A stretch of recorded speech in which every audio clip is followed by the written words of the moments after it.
For 75 years, Farm Equipment Manufacturers Association members have been bringing choice, value, and innovation to agriculture. Dealers are more profitable with Shortline manufacturers, and customers prefer equipment from FEMA Shortline manufacturers.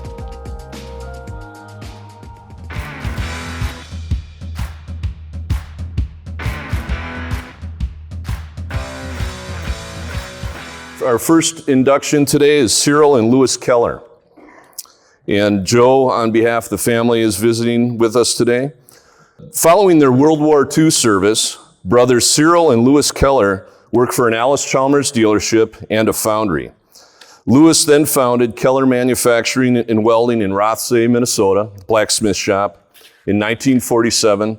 And Cyril, his brother Cyril, joined as a partner in 1953. Their brainchild is one of the greatest single examples of Shortline innovations known to man, and would launch an entire compact equipment industry.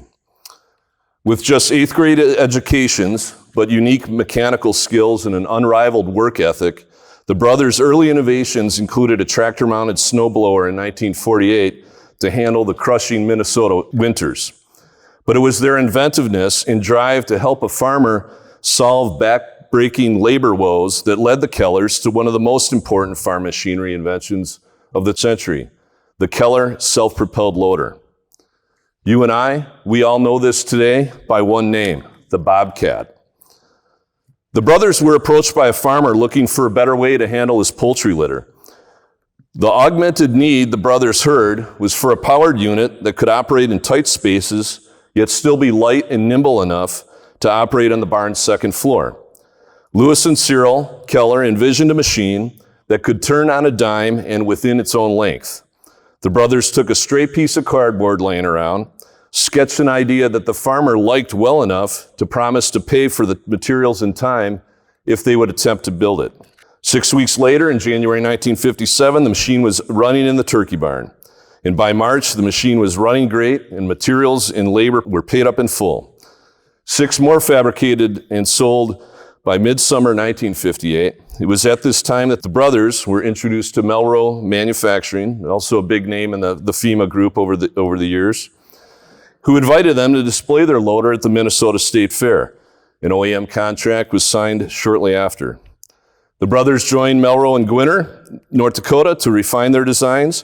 By 1961, they had created the first four-wheel drive skid steer loader, and within 1 year built another with enclosed drive compartments, double-acting hydraulic lift cylinders, and an inventive 70 to 30 weight distribution to allow more easily allow tight turns. It was called the Bobcat and featured the distinctive white paint. The Bobcat has been dubbed a transformational product and a Swiss Army knife of machinery. More than 400 attachments are used with today's skid steer, making it the most versatile machine for a variety of industries, not just ag, and by itself launched another cottage industry of specialty products represented here on the FEMA group, the attachment business. The innovation, it's been said, is worthy of a Nobel Peace Prize. And I quote, "The unfathomable number of man-hours and back-breaking labor that this machine has saved mankind is a blessing to the human race." The applications exploded far beyond their original purpose, from ag to construction to landscape to snow removal to warehousing and industrial production. Louis passed away in 2010 at the age of 87, and Cyril in 2020 at age 98. With us here today is Joe Keller, the son of Louis and nephew to Cyril. Since 1997, Joe and his sister, Marilyn Logarine, have been working diligently to preserve their father and uncle's unique role in Bobcat's history, including the 2003 History of the Bobcat documentary on YouTube and the brothers' recent induction into the National Inventors Hall of Fame. They are establishing a Bobcat museum in Foreman, North Dakota, near the main Bobcat plant of Gwinner. Let's give Joe a big round of applause for his uncle and father.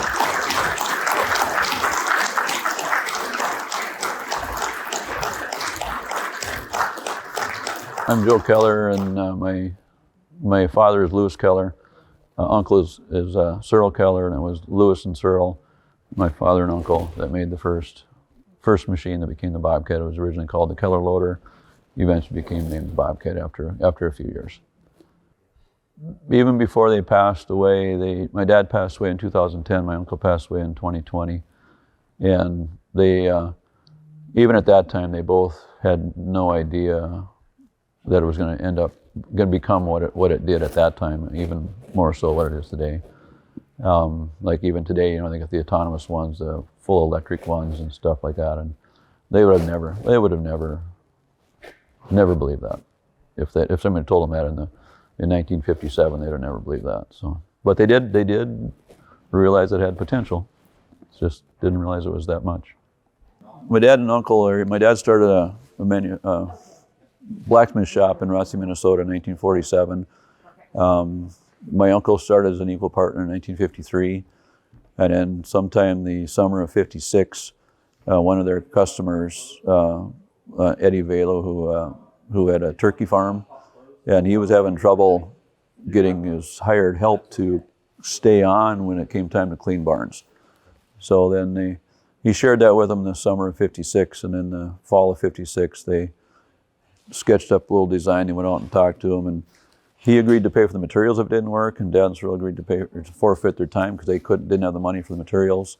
They got that one done. By February of 57, it was proven that it was going to work. So then in March of 57, Eddie paid for the time and the materials. Then the summer of 58, they had made 6 more, and then they were introduced to Les Melro because they were looking for a place to manufacture. The Melro Manufacturing Company already existed. They made spring tooth harrows and windrow pickups, and so then they asked them to invite them to bring the Keller loader to the 1958 Minnesota State Fair, and then the interest at the fair sparked a contract right after, which also required that Dad and Cyril become Melro employees to develop the loader. So even though the first loader at Melro was called a Melro loader, not a Keller loader, it was still my dad and uncle and 3 other individuals that built it. They were Nels Nelson, Jim Toyne, and Don Lloyd. And then they built 6 of those. Cyril took one on the road to sell it. He stayed in sales the rest of his career, and then Dad and others continued the development up to what it is today. Everybody liked them. All they wanted to do is, if somebody had a problem, they wanted to help them solve it. And they didn't think they did anything great. They just solved a barn cleaning problem. And even right now, I'm not sure what they would think now, but when you look at how far it went across the world and everything, it is great. But they just wanted to make the next thing. And that's kind of the way it was, and they just continued on, and it was whoever helped them out, they were just as good as they were. That's in their eyes, that's the way it was. So. Since 1997, my sister and I, 97 was when I bought my first historic loader. It was the M200, which is the second production model at Melro. And so since 97, we have collected many different examples of the entire production all the way through to what it looks like today. And we just got the okay or the ability to put it all into a museum. So we've got 2 rows in a museum, 172 feet long, and it just opened on September 8th.